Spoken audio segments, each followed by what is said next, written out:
Big thank you to this episode's sponsors, OpenPhone, the #1 business phone system that streamlines and scales your customer communications. Get 20% off of your first 6 months at openphone.com/earn. Shopify, the e-commerce platform that I trust for Glossy. Sign up for your $1 per month trial and start selling today at shopify.com/happy. Constant Contact. Constant Contact's award-winning marketing platform is here to make marketing way easier and way more effective. Get a free 30-day trial when you go to constantcontact.com. I believe that there are 3 relationships that determine the quality of our lives. There's our relationship with other people, our relationship with ourselves, and our relationship with life itself. And those are 3 relationships you really can't get out of.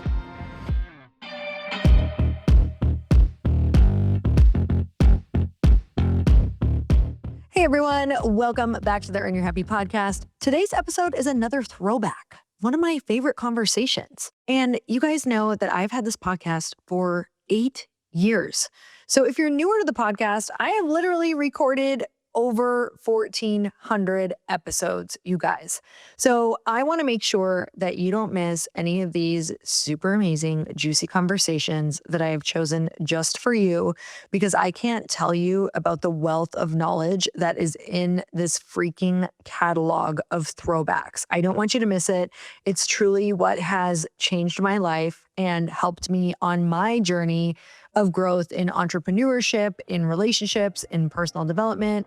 And I know that these messages are going to hit you in the same kind of powerful way that they hit me. So I hope that you love this one as much as I do, and let's get started.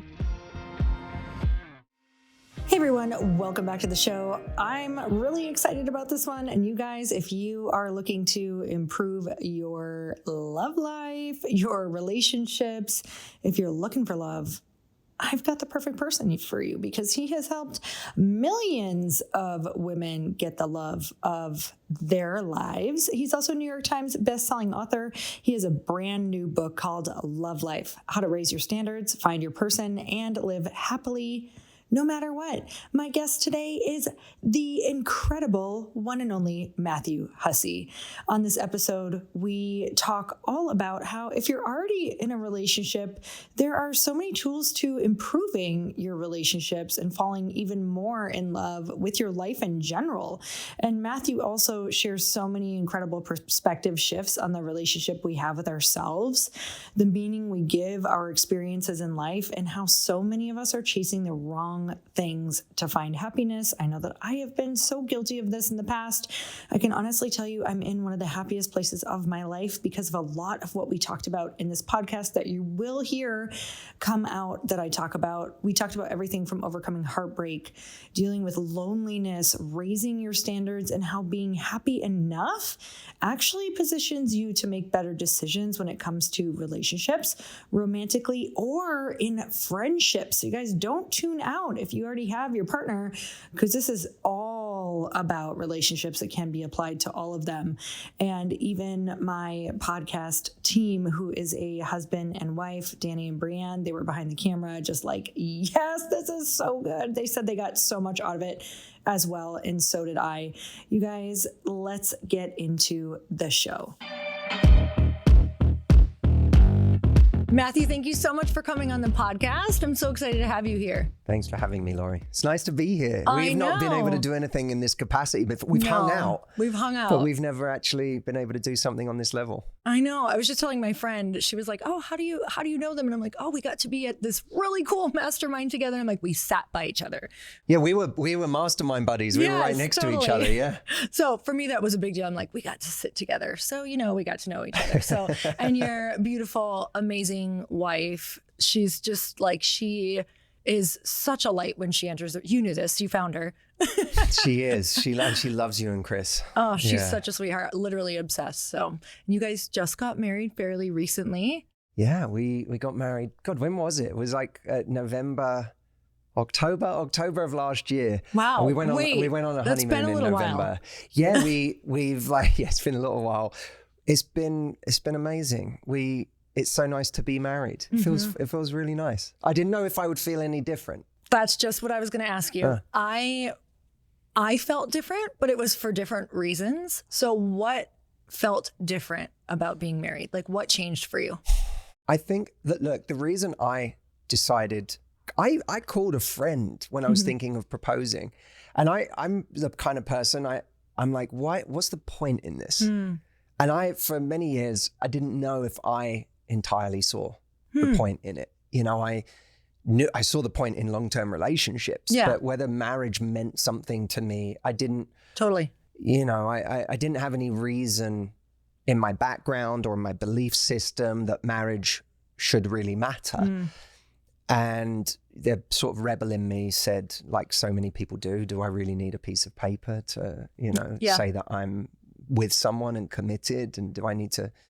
And I called a friend of mine and I said, well, you know, why should I get married? I said, is it, what's the difference? And I trust this person and I value his opinion. And he said, there's something about saying that it's you and me on that level. There's something about creating a situation where you don't just get to leave, where every argument isn't suddenly putting you into this feeling of, is it going to work? Is it not?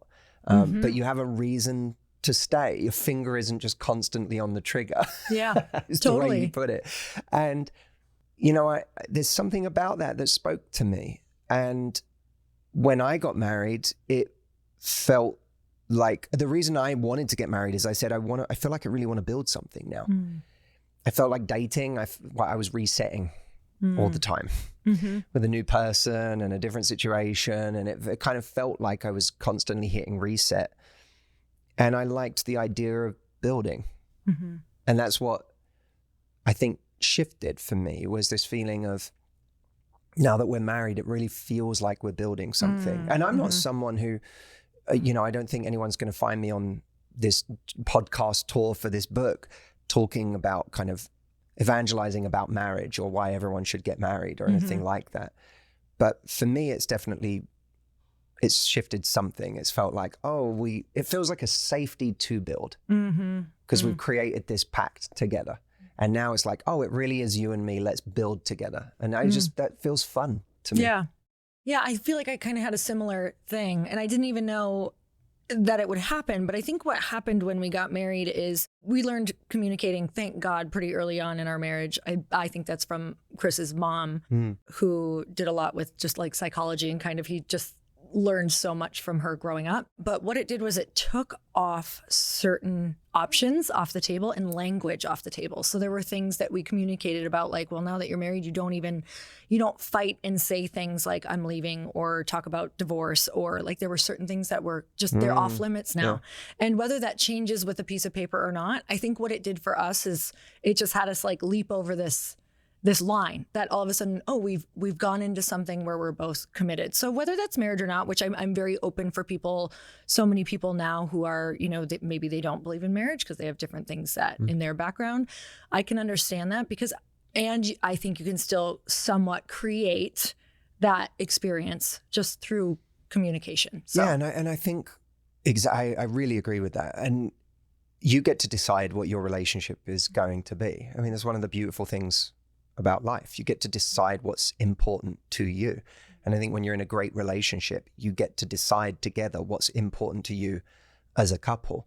And whether that's marriage or a different path, I think that's up to everyone individually. And of course, so many people have been through it already. They've been married and they have a lot of scars from that experience, whether they're men or women. And I have a lot of respect for that. And I have a lot of sympathy and empathy for that, because you know, to suddenly run around talking about the merits of getting married to people who may have spent the last 20 years married, and maybe it's devastated them financially in a very difficult divorce. Maybe they found themselves in a very difficult or even abusive relationship for many years that they felt they couldn't get out of, certainly not easily or without blowing up their life in ways that were terrifying.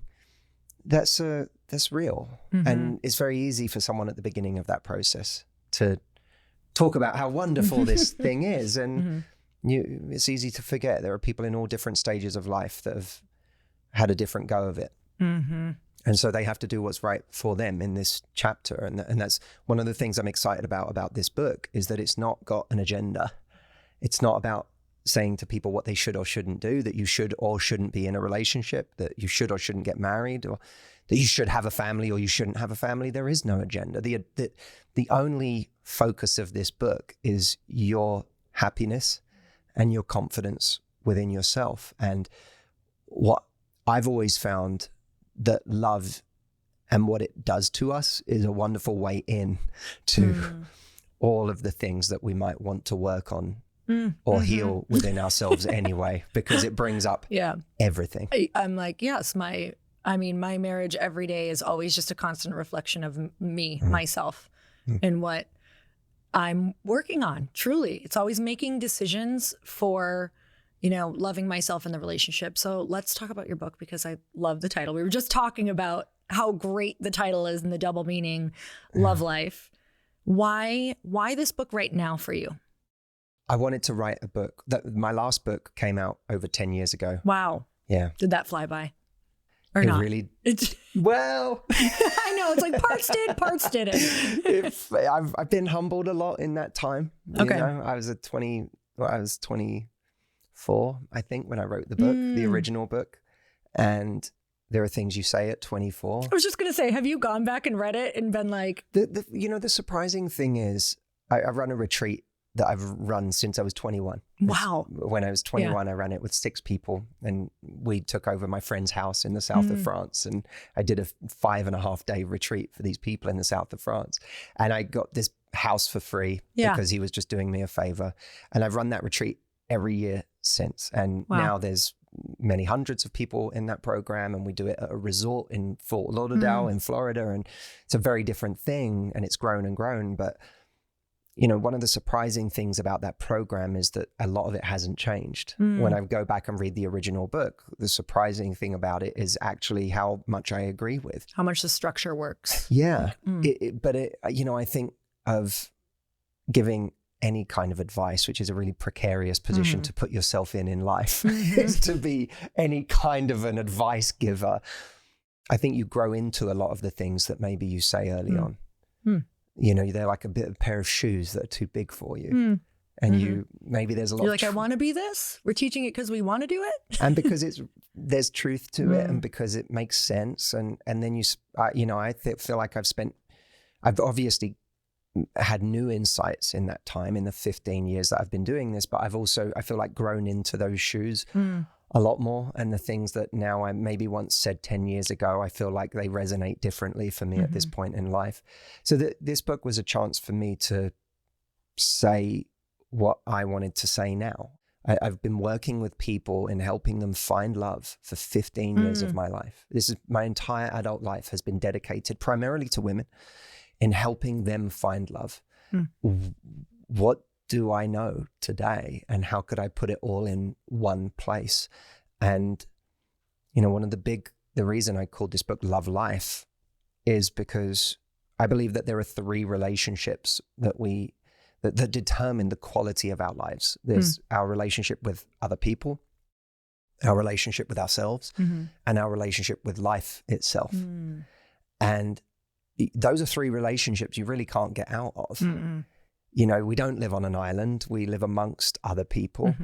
We're always going to be in relationship with ourselves until the day we die. And we're always going to be in a relationship with life until the day we die. And those relationships get very fractured at different times, especially if your relationship with other people is not great right now. Or let's say you don't have a romantic relationship and it's something you deeply, deeply want, then it's quite likely that you're also going to have a fraught relationship with life.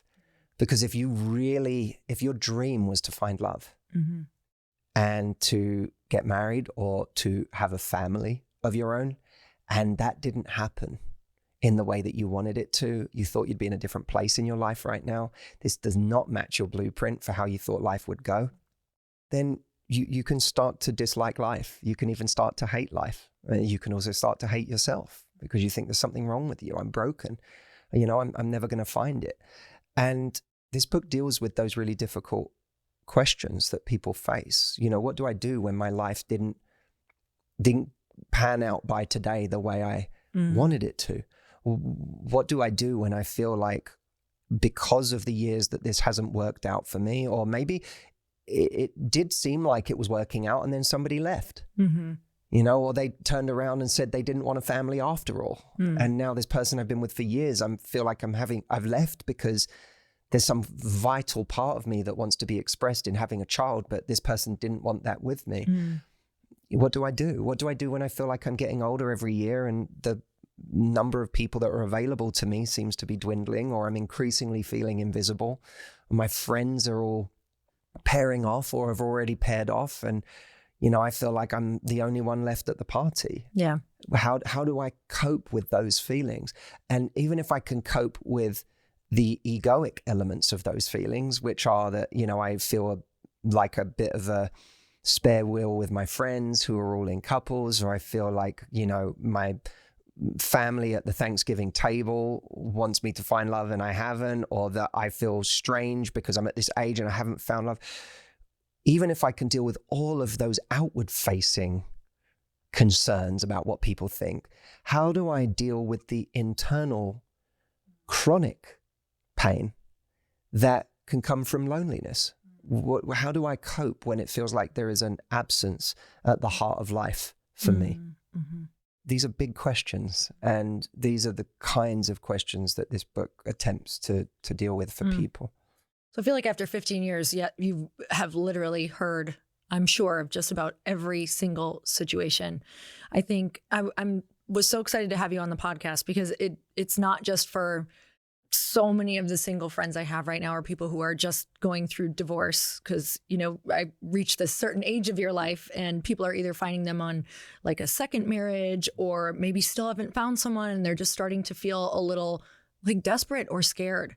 So for you working with all of these different people, where does someone like that start if they're starting to get those feelings of like, oh my gosh, like this is not looking good? And you listen to the stories of the dating world is so hard and it's so hard to find someone, especially if you're older. Where does somebody start even just dealing internally? Like, do we work on ourselves first, or what does that look like? I think that there's this conception that we have to make ourselves ready and we have to do the work first before we go out there and find someone. And I've always found that to be almost a slightly righteous idea that is often in some way put forward by people who have already found love, who are in relationships and certainly weren't enlightened and had it all figured out at the time they met their partner. I'm like, you're right. I was like a mess when I met my husband, like a mess. Yeah. And we sorted it out together. So yeah, exactly. And it worked out. But that we sorted it out together is very powerful because you know, and I'll come back to your question, but I almost want to create a pressure valve for people who feel like I keep being told that I've got to go work on myself and I've got to get to a point where I'm ready and we all come to our love lives with scars and some kind of baggage, some kind of healing we haven't done. And I think the right partner is the person we heal with. We don't heal before we get there. Entirely, at least. Yeah. We find someone who's good at handling us. Someone we're good at handling, or at the very least, two people who are capable or patient enough to handle each other. And then you have a chance at healing together, especially if you're with someone who accepts you, especially if you're with someone who offers that latitude for your darker sides, your more difficult sides, your more flawed sides. That's a very healing experience. You know, you learn. Look, the game for all of us in life, I think, is to find a level of acceptance within ourselves where we have accepted who we are, who we've been, what caused us in life to be that, even in our moments of greatest shame or regret. What was going on with me that brought out that action, that behavior, that decision that I now regret or feel deep shame over? What was going on there? There was something going on. It wasn't out of nowhere.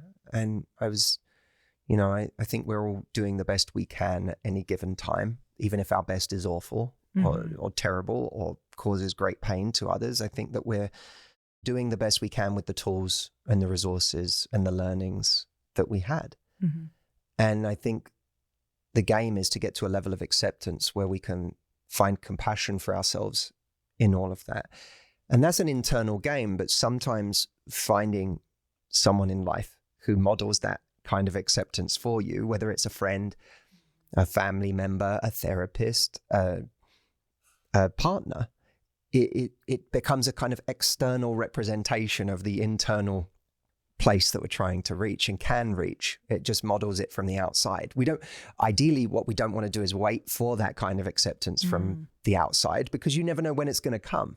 Yeah. I got very lucky in a sense that my wife, Audrey, modeled that kind of acceptance for me early on that allowed me to feel like I could be more of myself around her. And by the way, that was for me that was a kind of green light to keep going. It was this, I feel at home with this person.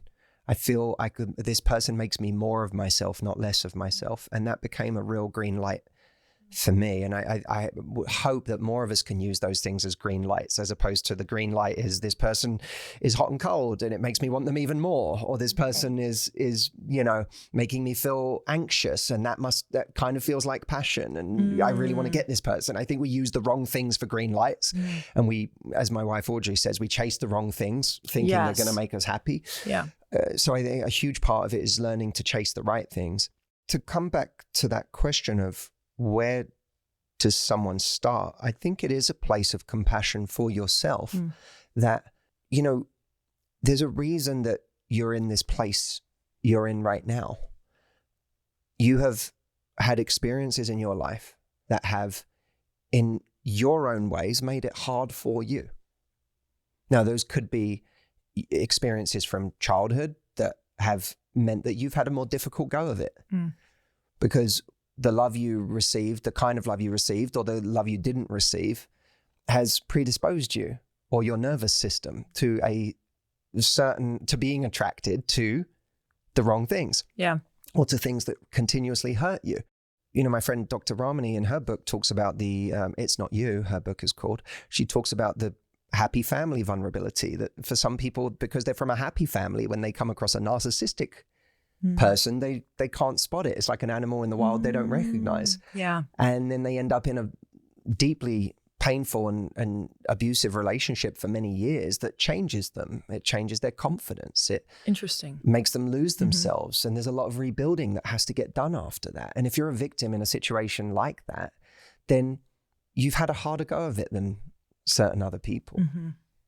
But even that idea that you've had a harder go of it, we have to remind ourselves that, I don't know, someone's 55 and they find themselves back out there again after a divorce and they have a story around that.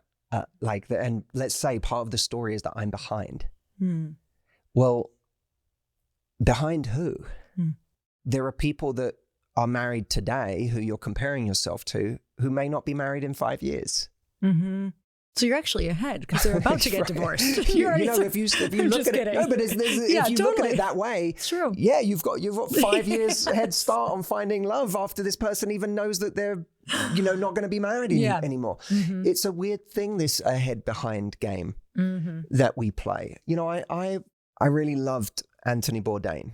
I used to watch Parts Unknown all the time, and the more I learned about Anthony Bourdain, I was kind of inspired by the fact that he was still broke working in a kitchen, I think in his early 40s. And then he got a book deal, actually funny connection, my publisher, Karen Rinaldi at HarperCollins.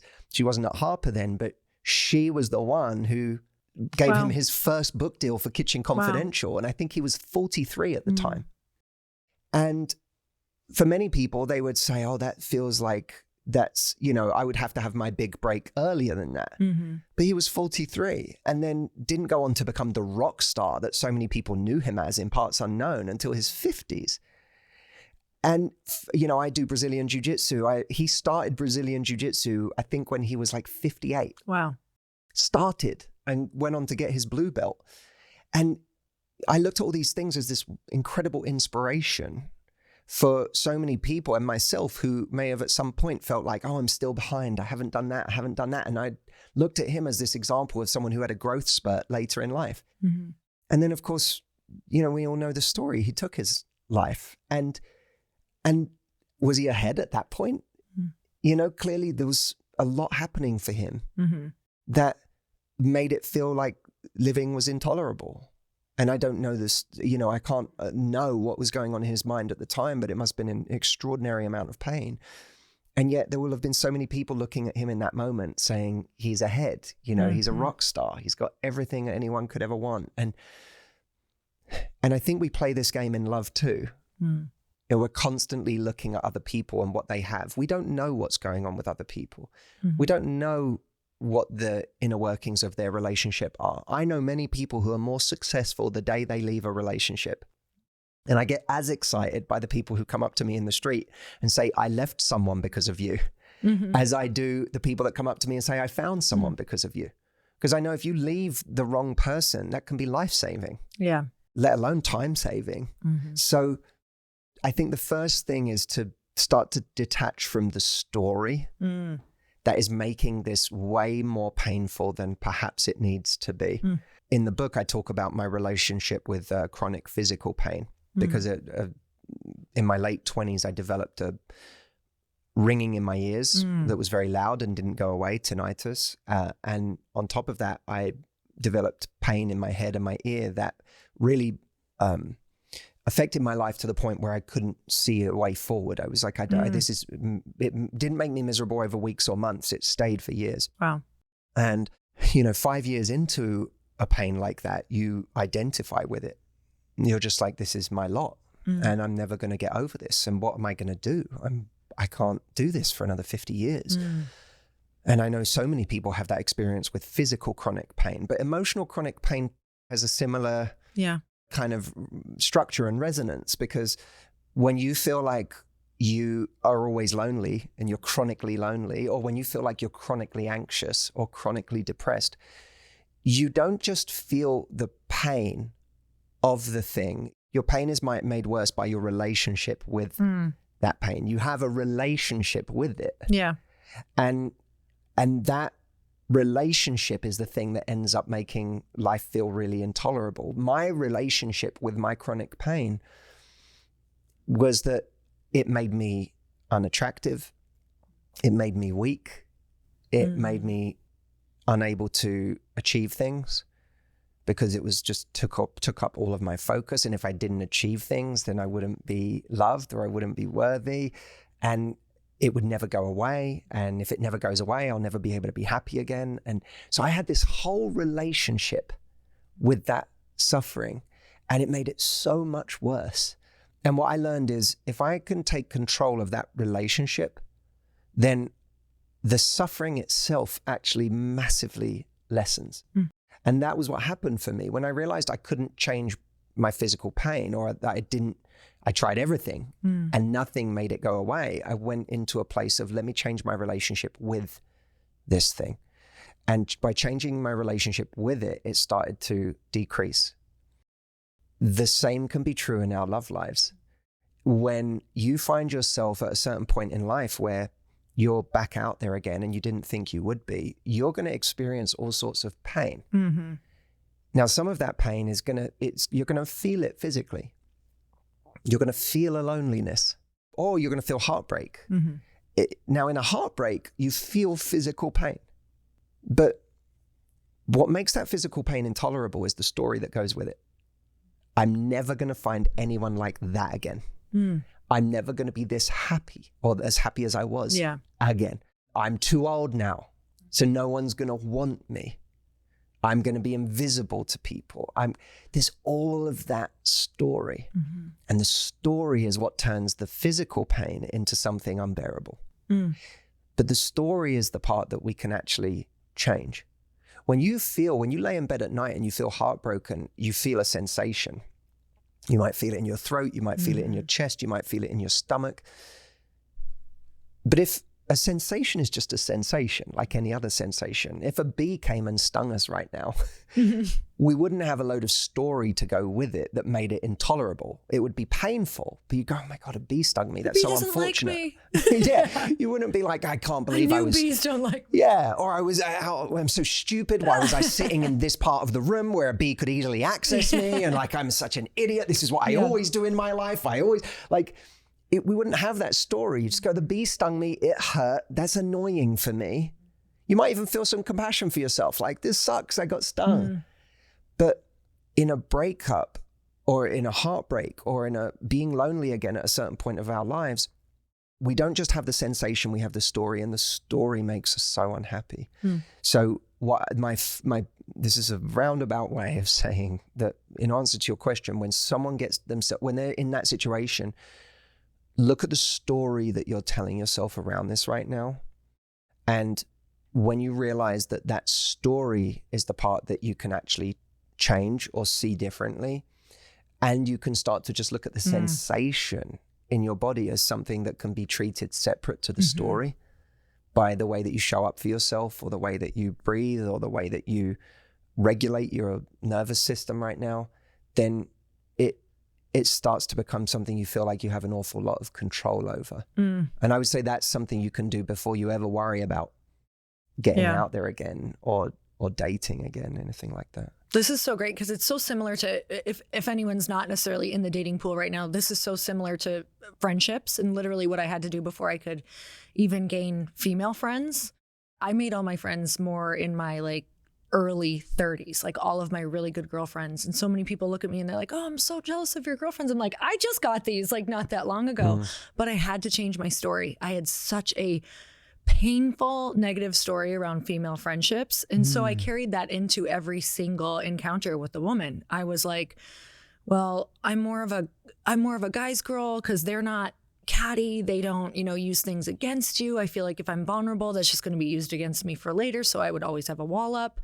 And so I just carried this story over and over until one day I had to learn, I have to view this in a different way in order to like even be open to anybody, because all I would do is put that story on every single person, whether they were amazing, they wanted to be friends, they could have been my best friends, but I couldn't see past. I couldn't let that guard down. Yeah, there's such a great example. I'm so glad you said it. There's a chapter in the book called Never Satisfied.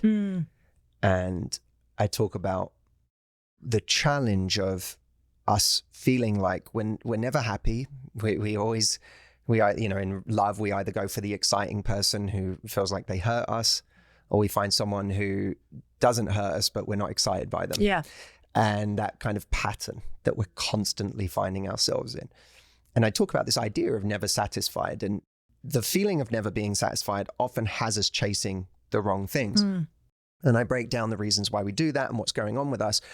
But one of the things I talk about is this idea of staring at the wall. That when we have had an experience over and over and over again in our lives, it's we've probably all heard some version of the self-development analogy of, the race car driver being asked what's the key to driving that fast and not crashing. And they say, don't look at the wall. Because if you look at the wall, the car's going to go straight to it. Well, in life, we all have our wall. What for you, it was that if I make female friends, they're going to turn on me at some point, and they're going to use information against me, and ultimately they're going to capitalize on that, and they're going to hurt me. I can't trust them. And so, of course, when that's your wall, you look for it everywhere. And I tell a story in the book of, my wall growing up around kind of either the threat of confrontation or violence, or the reality of it, and it making me very hypervigilant to bad types. And being in a bar in Japan with my brothers where everyone was just having a good time, and me ending up kind of attracting a confrontation with someone who I thought was looking at my brother, and continuously seeing him look at my brother, look at my brother, look at my brother. And because that's my wall, my wall is we're not safe. Yeah. We're not safe, and there's danger in every room, and we have to be constantly looking for it and hypervigilant. And, for me that night, it made me see this person and think, this person's about to harm my brother. I need to go over there and do something first. And, I luckily never turned into a fight because someone came and, separated the two of us. But I remember going over there and kind of essentially precipitating the very thing I want the least. Right. You know what I mean? Right. Like, there's nothing I want more than a peaceful, fun time with the people I love.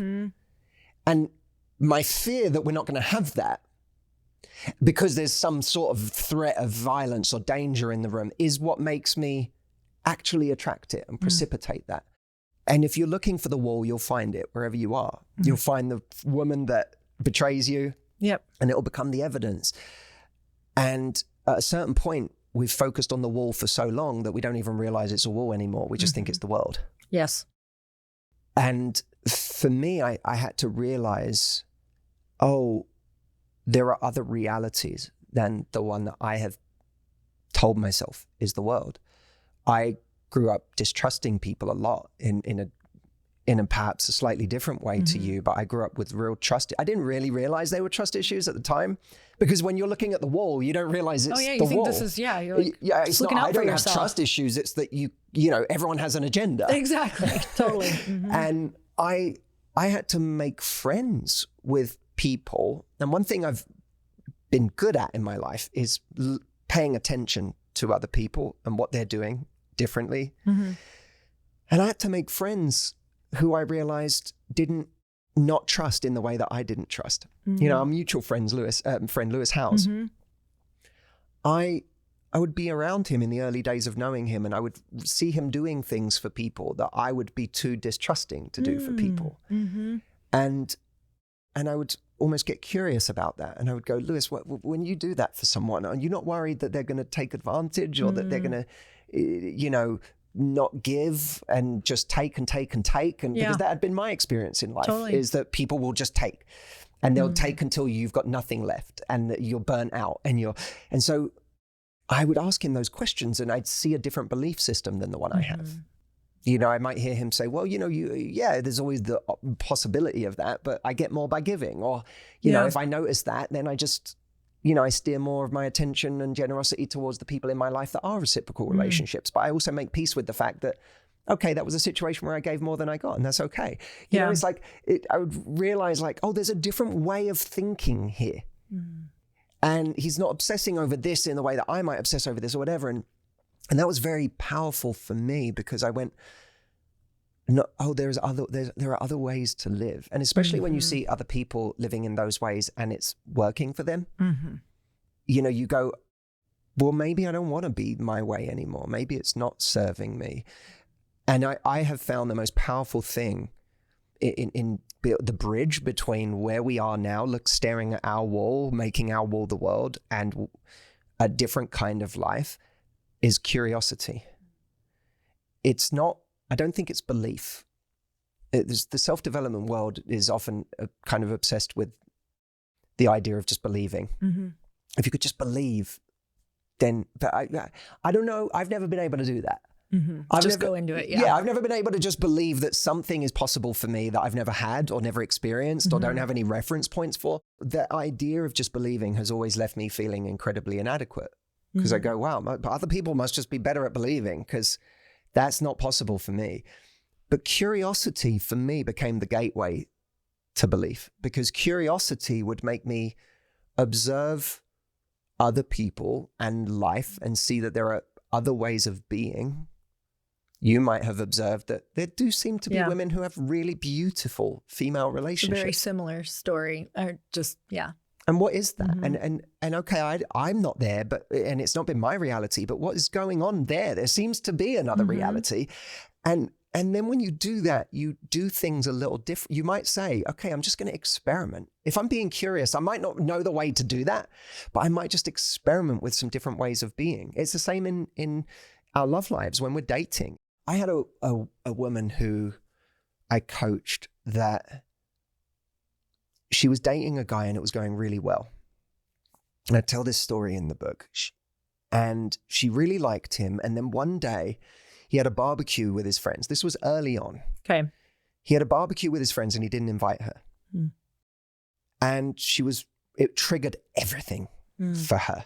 The wall for her was like, you know, it was abandonment. It was rejection. It like, was, I'm not good enough to be around your friends. Exactly. Yeah. And so when she didn't get invited to this barbecue, she sent him a message in the middle of it and said, why didn't you invite me? Yeah. Right. So already there's an energy there that she's bringing to it.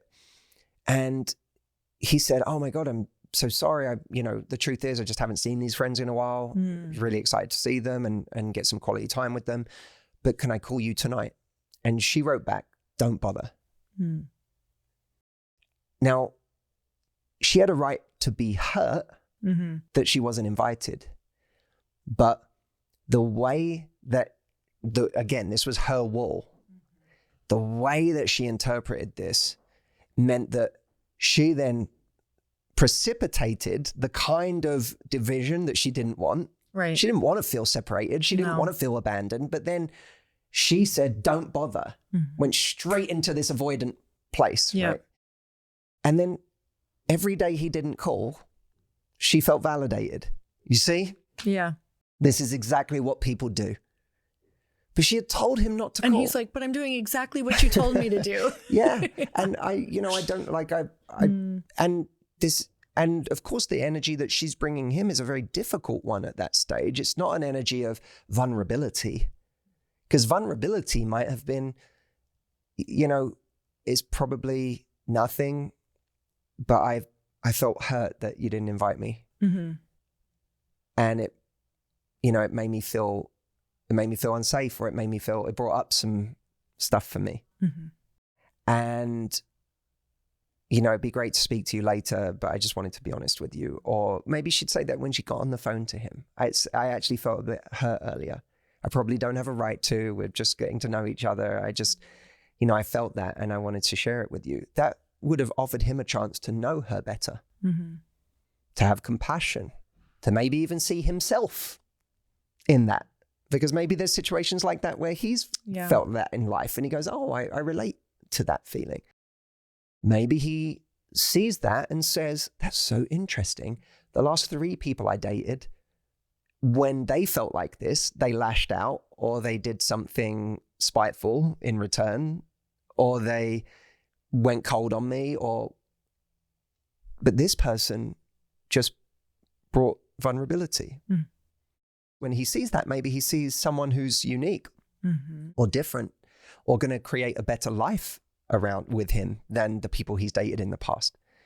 So there's all these different ways that could go. By the way, she could say that and he could go, yuck. Right. Totally. I don't want that. Like, I want someone who's perfect and doesn't have any of these flaws. And by the way, that would say a lot about him and, the level of growth he's at in his love life. But so he could have been turned off by that too. It's not that you try something different and it's guaranteed to get you the result you want, but what it does is it gets you a different result than the one you're used to. And when you get a different result than the one you're used to, you start to develop at a one foundational belief that I think is actually the gateway belief to all others, which is, if you follow my social media, you guys know that I have been talking about the importance of growing a list and owning your audience and converting all your people from social, because there is so much unpredictability in the world that we really need to be able to control what we can control. And that's why Constant Contact's award-winning marketing platform is here to make marketing way easier and way more effective for small businesses like yours and like mine. And the best part, you don't need to know anything about marketing.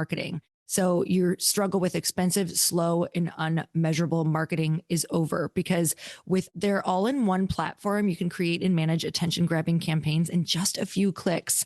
Email, text, social media, events, landing pages, you name it, it's all in one place. No more juggling dozens of different tools, because Constant Contact's AI content generator helps you turn a rough idea into a ready-to-go message faster than ever. And with hundreds of customizable templates, it's easy to make something that looks and reads like your brand. So pricing is transparent and based on your contact list. So if you're only paying for what you need, there's no surprises. And with a 97% email deliverability rate, your messages land far from spam, which is huge, so that you have control over that audience, you guys. That's why over 500,000 small businesses trust Constant Contact to stay connected, top of mind, and ahead of the competition. Constant Contact is helping the small businesses stand tall. You guys, Constant Contact is something that so many of the people that I work with in our masterminds use and are obsessed with. So I'm so glad that we found Constant Contact. So get a free 30-day trial when you go to constantcontact.com. Try Constant Contact free for 30 days at constantcontact.com. That's constantcontact.com. I get asked all the time what it was like to pivot from digital products, books, events into a physical product, a consumer package product. And I will say it was one of the biggest learning curves of my entire life, not to mention hiring a team who has a background in this and just everything that I have to learn about getting a physical product out into the world and how to acquire customers with it. But let me tell you one thing that was super easy, and that was my e-commerce platform and choosing it, because I had heard so many amazing things about Shopify. It just made my choice so much easier, because Shopify is the e-commerce platform behind millions of businesses around the world. And 10% of all e-commerce in the US, from household names like Mattel and Gymshark to brands that are just getting started, including Glossy. So get started with your own design studio with hundreds of ready-to-use templates. Shopify helps you build a beautiful online store to match your brand style, which if you go look at mine, you'll see it's totally on brand with Glossy. Accelerate your content creation. Shopify is packed with helpful AI tools that write product descriptions, page headlines, and even enhance your product photography. You can get the word out like you have a marketing team behind you. You can easily create email and social media campaigns wherever your customers are scrolling or strolling. And best yet, Shopify is your commerce expert with world-class expertise in everything from managing inventory to international shipping to processing returns and beyond. So if you're ready to sell, you're ready for Shopify. Turn your big business idea into with Shopify on your side. Sign up for your $1 per month trial and start selling today at shopify.com/happy. Go to shopify.com/happy, shopify.com/happy. If you're running a business, you know that every time you miss a call or communication with a customer, that you are leaving money on the table, except it's not sustainable to be available 24/7. That's why you need OpenPhone. OpenPhone is the #1 business phone system that streamlines and scales your customer communications. It works through an app on your phone or computer, so no more carrying 2 phones or using a landline. With OpenPhone, your team can share one number and collaborate on customer calls and texts like a shared inbox. That way, any teammate can pick up right where the last one left off, keeping response times faster than ever and making this feel incredible for your customer. Plus, say goodbye to voicemail. Their AI agent can be set up in minutes to handle calls after hours, answer questions, and capture leads so that you never miss a customer. So whether you're a one-person operation drowning in calls and texts or have a large team that needs better collaboration tools, OpenPhone is a no-brainer. See why over 60,000 businesses trust OpenPhone. OpenPhone is offering my listeners 20% off your first 6 months at openphone.com/earn. That's openphone.com/earn, openphone.com/earn. And if you have existing numbers with another service, OpenPhone will port them over at no extra charge. OpenPhone, no missed calls, no missed customers. Oh, there are other ways of living this life than the way I've been living it. There's a different way to play the game. There's a different way to show up, and it creates different realities. And it sounds so simple, but there's something mind-blowing in that idea that the reality that we have been living in for so long is not the only reality that is available to us. It creates this feeling of expansiveness about life. I know. I love that part. And it's hard because it's hard in the best way. Like, if you have that conversation where you're authentically you and you say how you are, I think sometimes it can feel scary because now you're actually being rejected for you and who you are. Like, oh, I got vulnerable with them. I showed them how I really felt, or that I didn't want them doing that thing. It really hurt me, and they still rejected me. And at least before, it was kind of for like, not who I was, or I could put up, something that just felt like I was stronger and they weren't actually hurting me. And I think that's the part that's the challenge, is like getting through knowing that if you really show yourself, you could really be rejected, but also people can really accept you. Yeah. You can like really find love, and you can really find those friendships. You find your people. You find your people. And I would caution anyone against thinking that your stuff is worse than anyone else's stuff. Other people might be less vulnerable. about their stuff. They may not talk about it as much, or they may have a great Instagram profile or a great dating profile that puts their best foot forward. But we've all got these things. Everyone's got things that they're ashamed of. Everyone's got things that they wish they had done differently. You know, we live in a bit of a world of like #no regrets. But, you know, David Whyte, the British poet, said that, you know, if you have no regrets, where have you been? That's true. It's, you know, you can't live without having some regrets. And by the way, regrets, they're useful. They inform what you do next. If you don't regret anything, then how do you ever learn anything? So it's, we all have these things. You're not strange. Everyone thinks they're strange. No, you don't get it. If you really knew what I was like, if you really know what went on in my head, if you really knew what I've done in my life, the things I'm ashamed of, you would run for the hills. And it's kind of like we all think that way, or a huge number of us think that way, and not realizing that everyone else is having the exact same thoughts and experiences of life. And so I think that you're in good company. If you feel a little, you know, or are very screwed up, if you feel like there are a ton of things that you're having to work on, if some part of you suspects or worries you're broken, you're in great company. And there's something about being real in the right cadence, right? It's not like we show up on a first date and we bare our soul in all of these ways, because it wouldn't be appropriate to do that. We do that with people that we increasingly learn to trust and feel safe with, and we show a little more, and that's rewarded on their side by them also being more vulnerable. And that's how connection is built. But the ability to do that with people is the route to real connection. And we spend so much time in our love lives looking to impress instead of connect. And that's one of the reasons I think we feel so disconnected all the time. It's one of the reasons why, you know, it's almost like there are different ways that we do this. Some people go on a date constantly looking to show how great they are. This is what I've achieved, and this is who I am, and this is how funny I am, and this is how learned I am, and these are all the books I've read that I can quote, and look at me and how many books I've read and how knowledgeable I am. And you know, we constantly, it's like a show and tell of how great we are. And that's a bid for control. If I can feel like I'm powerful and I'm high status, or then I have leverage in this situation. And then, you know, people go away and they say, I didn't feel connected to that person, or I felt intimidated by that person. You know, there's a constant, it's okay to intimidate a few people. You're always going to intimidate a few people if you've done anything in life. But if you're intimidating everybody, then there's a pattern there that's worth exploring. Am I seeking to constantly impress as a bid for control? Or am I really connecting? Another way we don't connect is, you know, through people pleasing, you know, and being passive on a date, or never really offering our opinions, or never really taking the stage on a date and talking about, you know, so it's a problem. But through authenticity and being who we really are, that's what makes someone connect with us. There's a book called On Writing Well by William Zinsser.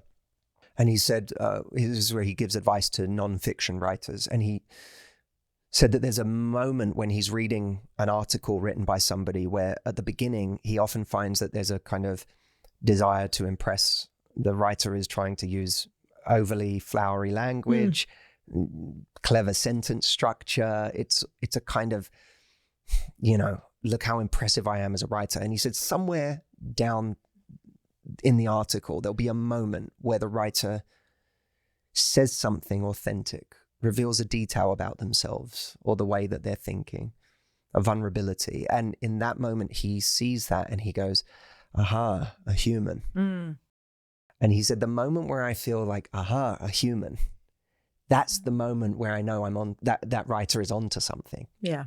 It's worth us asking ourselves when we're out there trying to find love, at what point does someone have that moment with me? At what point are they reading the article of my life, my thoughts, me on a date, and suddenly having a detail said that makes them go, aha, a human. And of course, at what point are you feeling that with them? That's where you know you're connecting. Mm-hmm. So, and that connecting comes through in vulnerability and relatability. That's so good. I can think of so many conversations. I've been with so many different people lately, and there's that moment that you're like, oh, okay, now the conversation doesn't feel forced. It feels like you can connect person to person. Yep. You know, when it stops having that pushing energy and all of a sudden it just like takes a life of its own. I love that moment. And it's always because they share something. They share personal. something.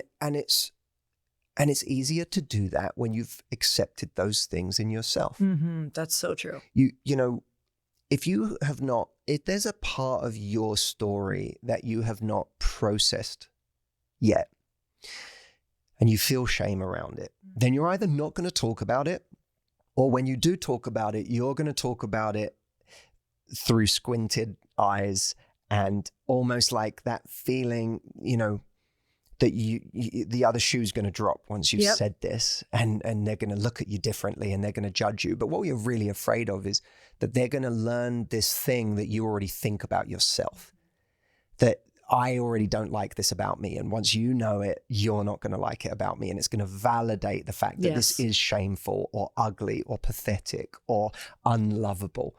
And so that part is where the self-acceptance can become really powerful, because it allows you to, it's a way of processing the stories of your life in a way that allows you to come to a place of compassion for yourself, why you did those things, how you arrived in that place, a kind of acceptance that I believe is true, which is that you couldn't have done anything different than you did, that you really were doing the best you could at the time. Maybe your best is better now, but at the time you were doing the best you could.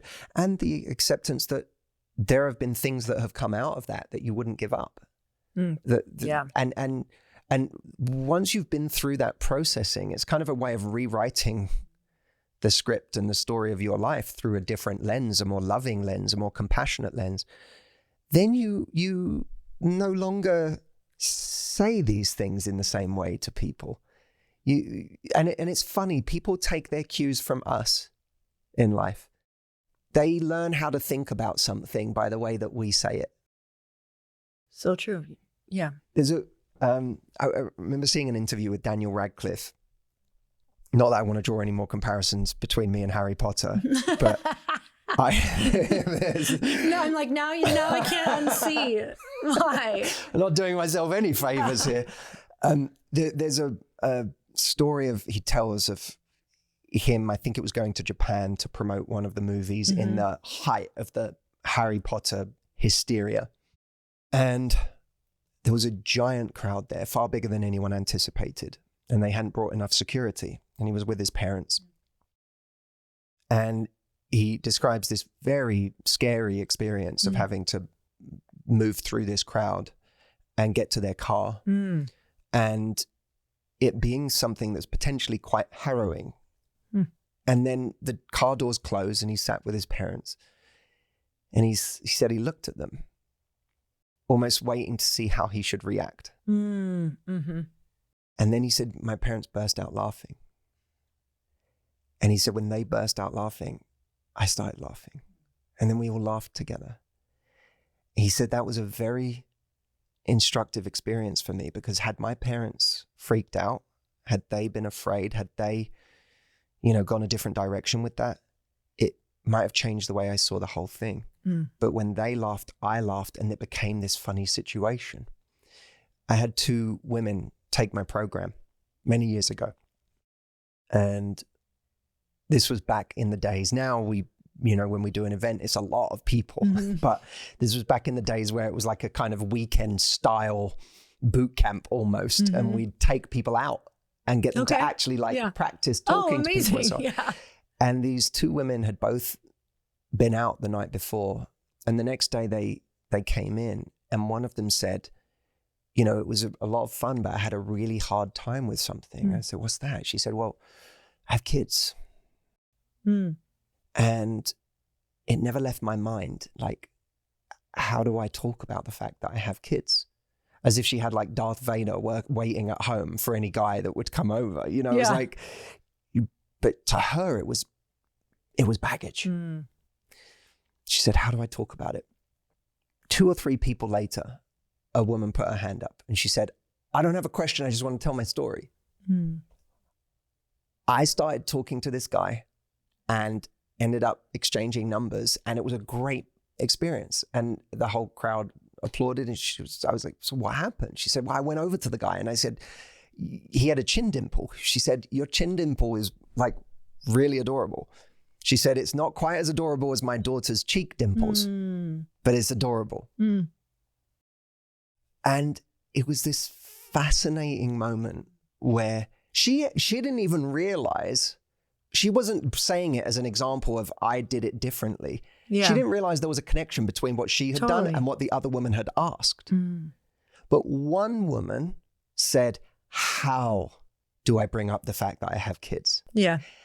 And the other woman mentioned her daughter in the first sentence of speaking to someone, not in the context of saying I have a daughter, but in the context of flirting. She said, your chin dimple is adorable, but not quite as adorable as my daughter's cheek dimples. She had communicated that she had a family in a way that she was actually flirting. One of them signaled, I can guarantee you, if she brought up her kids, the former woman, if she brought up her kids, it would immediately, even if he was questioning, should this be a big deal to me? It would immediately become likely a big deal to him because of the way that she had internalized it. Yeah. The other woman, she was sending a very clear message that this is just part of my life. And what he was more focused on was her energy, her charisma, and her kind of fun, flirtatious way than the detail that she had just given, which it was quite clear wasn't baggage to her. So that's, it would be worth everyone listening to this or watching this asking themselves, what's the thing that I have told myself is going to make me unlovable if someone learns it? And that's usually the thing we keep locked up in a cage and we don't go there. And we try to fracture ourselves in a sense so that we can be this other person in the daylight and then we could go home and feel our shame on our own at night. And God forbid anyone ever come to that room at night and learn these parts of us. Some of the most beautiful and impactful work we can do is to go towards those things and to start to change the narrative that we have around them and the acceptance we have around them. Because if we can do that, the things you once thought were baggage can not only be not important, they might actually end up being the reason that someone falls in love with you as deeply as they do. That's so true. I love hearing that. It's like I can think of all of these stories that used to stop me, whether it was in wanting, I'm sure you can think of this when you wanted to go out in the world and share your own story. You have all of these ideas of why you're not going to be lovable. Sure. And, it's so crazy to think some of those stories are probably things that inspire people now in your life. Like I didn't graduate high school and I hadn't told anyone until like 3 years ago. It even took me 2 years after we were married to tell my husband. And now that's something that so many people relate to me and they're like, oh my God, this is so much freedom because I didn't either. Like I had no idea the thing that is the most shameful is something that people actually love about my story now. And it's giving them permission. Beautiful. And this is in everything that we do in all of our lives. So most likely the thing that someone is sitting there so afraid of is going to free someone, or you're going to connect, or you're going to gain a best friend, or you're going to gain, a partner, or whatever that looks like. And you're going to turn off the people that don't get you. And that's okay too. That there are going to be people who don't get you. Yes. Not everyone has to get you. Life isn't a popularity contest. It's not about collecting as many people as possible. It's who gets you. Not everyone will get you. It's not everyone's job to get you. It's not everyone's job either to even forgive you for things that you feel like need forgiving. It's there are people in life that we hurt, and it's not their job to forgive us. It's our job to forgive ourselves and to find new people, or to find other people who can view us holistically because they weren't maybe so in the firing line of a previous version of ourselves. So it's even that can be a liberating thing. That to go, not everyone has to get me. Not everyone has to be okay with everything about my life. But I'm looking for the people that I'm looking for the people that see how far I've come. I'm looking for the people that can view me holistically in light of my life and what they know, which is that are only things they know if I tell them and if I share them. And this is an ongoing thing. I wouldn't want to give anyone the impression that I've done all of this for myself. I am recontextualizing my own stories in real time right now. There are many stories that I tell that have been a huge sigh of relief because I go, oh, I was able to share that. And everyone didn't hate me for it. Some people judged me, and that's fine. And then other people felt even more connected to me, or I was able to help people even more as a result of saying that. And there are other parts that I'm still contextualizing. I'm still on the road to going, oh, I still feel shame around that, or I still am holding on to something around that. I need to go towards that, and I need to start to view myself more holistically in light of that, and more compassionately. And if I can do that, then it becomes this new thing that I can share without the fear of someone coming along and confirming that this makes me unlovable, because I've already found myself lovable with this. I've managed to come to a place where I find myself lovable with this thing. And now I don't need the world to find it as lovable as maybe I needed to when I was hoping that they would validate that I was, not a terrible person or not unworthy in light of this detail. I just got back from speaking at a friend's event in Canada, and while we were there, it was the perfect time to catch up with friends and also meet a bunch of new friends that we haven't gotten to spend any time with yet. So we got to have some amazing experiences. Like, you guys, listen to this. We got to drive supercars all through the country, and Chris got to drive his ultimate dream car. And if you don't know, I'm a huge wake surfer. So we got to do that, which is one of my favorite activities. And also my other favorite activity, which is catching up over dinners at our friends' homes. And the conversations were so incredible when you meet like-minded people. I think that was my favorite part.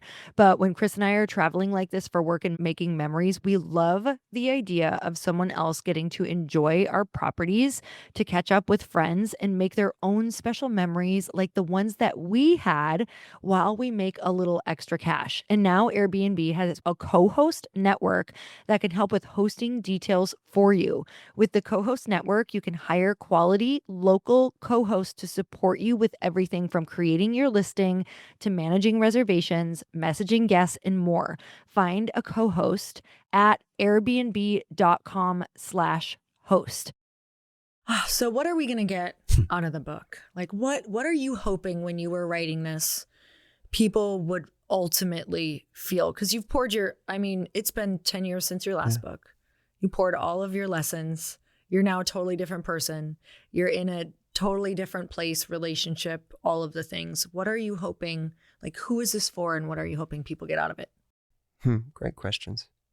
Who's it for? It's for anyone who wants to find love, first and foremost. If you want to find love, I think this book is a wonderful, wonderful resource.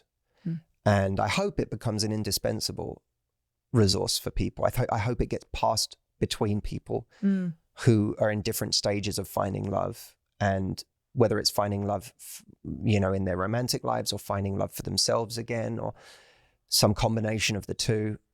I hope so it's for anyone who's trying to find love. It's for anyone who feels like, they don't know what's holding them back, or they don't know why it keeps not happening the way that they want it to. And they want to understand what maybe the deeper reasons are that you can't get from just looking for some dating advice, or you can't get just from asking a friend what's happening. They're more nuanced answers, and they're more deeper answers. It's for anyone who's struggling with their story around their love life. Many people have a story. I'm always the woman before the woman that they marry. I'm, always the friend and never the leading role. I'm, they never commit to me. I'm always the person that they date and have fun with, but never commit to, or I never get past the second date. You know, whatever it may be, we have a story. I'm too old. I'm invisible now. No one's going to want me. This book is a great place to come if you've got a story that you've developed over time that has now become your enemy in this area. And it's also for people who are struggling with the feelings of loneliness and unworthiness that come about when you're looking for love. You know, I really want to, there's a lot of shame around looking for love and a lot of feeling judged. Like, this is the thing, for many people, it's the thing they want more than anything in this world. They want it more than they want money. They want it more than they want a thriving career. And they don't want to admit that to the world. It's easier to focus on the other things. No one judges you for going after your career aggressively. Yeah, that's true. But the moment you say, I really want to find love, and you start to go after that aggressively, people start to look at you like you're desperate. Yeah. And, oh, you need to just chill out and let it happen to you. It will happen when the time is right. It will happen, you know, when you least expect it. And you kind of get shamed by a lot of people for looking for love, which is absurd. Because love is this thing that is beautiful, whatever form it comes in, whether it comes in the form of friendship or family, or whether it comes in the form of a romantic partner. You know, love is, for me, I don't think there's anything more important. I know if my career went down the pan, if everyone decided that they didn't want to hear from me anymore, I would have the people I love in this world. Totally. That's what I would go back to. What could be more important than that? I need food and I need love. It's true. Food, air, and love, you know? And it's like, and then for the people that feel like they're not finding it, they get increasingly more scared. Because every disappointment, every ghosting, every flake, every non-committal person who ends up breaking their heart, every time they get cheated on, is just another confirmation that it's not happening for me, and that maybe it will never happen for me. And if it never happens for me, one of my greatest life goals won't be realized, and I'll be sad for the rest of my life. I had a woman who said to me, Matthew, this was the question she led with. I get goosebumps as I say it. She said, I need to kill my desire to find someone because it's not happened for me. And if it never happens for me, but I hold on to this desire, I'm going to be sad for the rest of my life. So the only way for me to be happy, I believe, is to kill my desire to want someone. Who could hear that and not feel a sense of heartbreak for the person who has arrived at that conclusion? There is nothing shameful about wanting love. There is nothing shameful about trying to find love. And I hope that this book creates a place where people who are on that path feel like they're not alone, that there is absolutely no shame in it, and that there are reasons to be optimistic. That doesn't matter what your story is so far, the past does not have to equal the future in this area. New things are possible. And you might actually be able to find more comfort and peace and even happiness along the way than you felt was possible before reading it. And it's why I was very careful about how I named the subtitle of this book, How to Raise Your Standards, Find Your Person, and Live Happily No Matter What. Those 3 lines were very, very important to me. They weren't arrived at lightly. You know, raising our standards means recognizing that our needs have to be more important than the target of our affections or desire. Too many people have that the other way around. It's more important to get the person than it is to have my needs met. And then they find that they get the person and they're deeply, deeply unhappy. That relationship is a kind of hell. And I've been in a relationship like that where I was miserable. Yeah, you can be totally lonely in a relationship. I was lonely. I was in excruciating anxiety day after day where I didn't feel good enough. I didn't feel my needs were met. And, you know, I remember a friend of mine leaving a lunch with me who hadn't seen me in a long time. And they said, They didn't tell me this until after the relationship, but they said, I saw you that day and I realized, oh, he is not happy. But my mind was so focused on trying to hold on to something that I thought I wanted, that I thought would make me happy, that I didn't realize how miserable I was. And that was because I put a person before I put my own needs. So raising your standards means flipping that on its head and saying my needs come before the person. And they have to, because if I get the person, but my needs aren't met, the person becomes worthless to me. Yeah, it's true. I'm miserable. So how to raise your standards? Find your person, because I don't believe there's one person. I believe it's finding our person. And our person is the person that wants to build with us. It's not just someone we think is awesome. It's someone that actually wants to build with us. The right person is both right and ready. They want the same things as us. And our person isn't perfect, but they're great at handling us and we're great at handling them. And we build something beautiful together. And then, live happily no matter what, because I really believe that happiness can be found on the path. And that's not me saying, learn to be happy by yourself. It's actually subtly different. It's learning to be happy enough. Happy enough is one of my favorite phrases. And that me 10 years ago probably would have looked at that like with a type A mindset and said that's settling by another name. But these days, I don't believe that at all. I think happy enough is a superpower. Because when you're happy enough, and happy enough says that if nothing changed from the way my life is today, I will be fine. And when you have that, you can say no to the wrong behaviors, the wrong people. Happy enough is like the basis of having standards, because you realize I'm happy enough.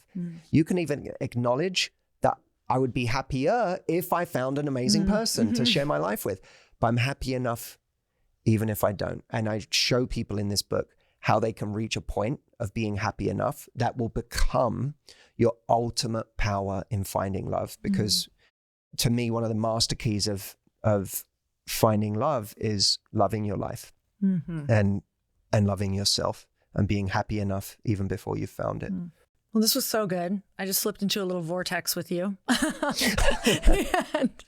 and honestly, it doesn't matter if you are dating, looking for love.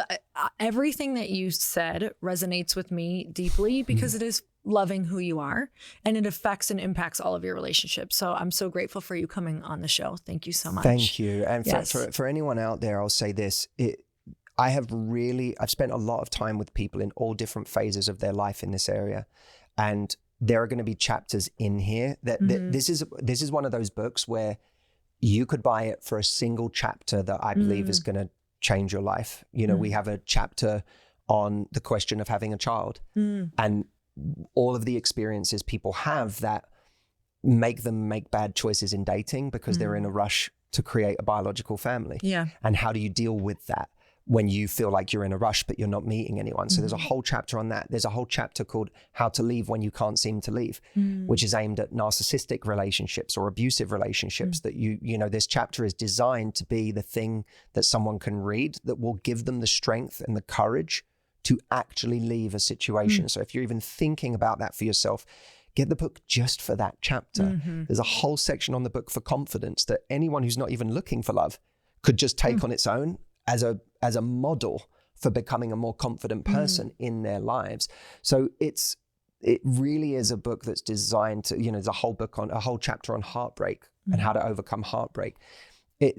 I think there's something for everyone in here, and anyone who's thinking this would be just a book for someone finding love. It's certainly the number one audience for this is going to be people who are looking for love, but I think it's going to find a huge outside audience of people who want to be happier, more confident, and also be capable of having hard conversations with other people in life, which is another huge section of the book. But we can, that's a whole I know. We can come back to that in another that episode. One all day long. So grateful for you again. Where's the best spot for us to go grab your book?